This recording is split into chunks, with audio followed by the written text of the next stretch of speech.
Hi, welcome to the Betta Blinds how-to video guide. Today I'm going to show you how to install the new Builder's Range bracketing into a Link Code 3. So let's get started. So with a Link Code 3 you should have a chain up your left hand end and a chain up your right hand end, and then the blinds will run individually. So this is what the components look like. When you're putting it up, it should run like so. That's how they look.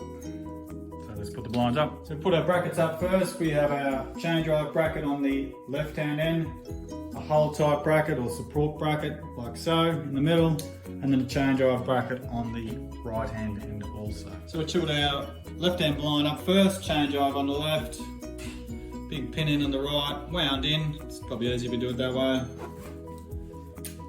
Put the chain drive end in with the cross pin, push it in and unclick the big pin in, locate the hole, click in place like so.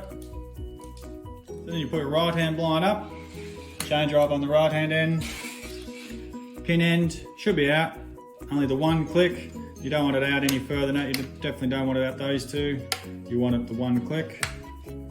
So, put your chain drive into the cross pin, push it in place.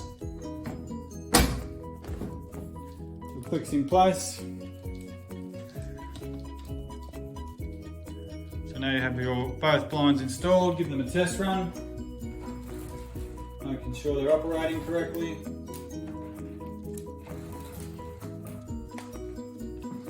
And on the left hand side.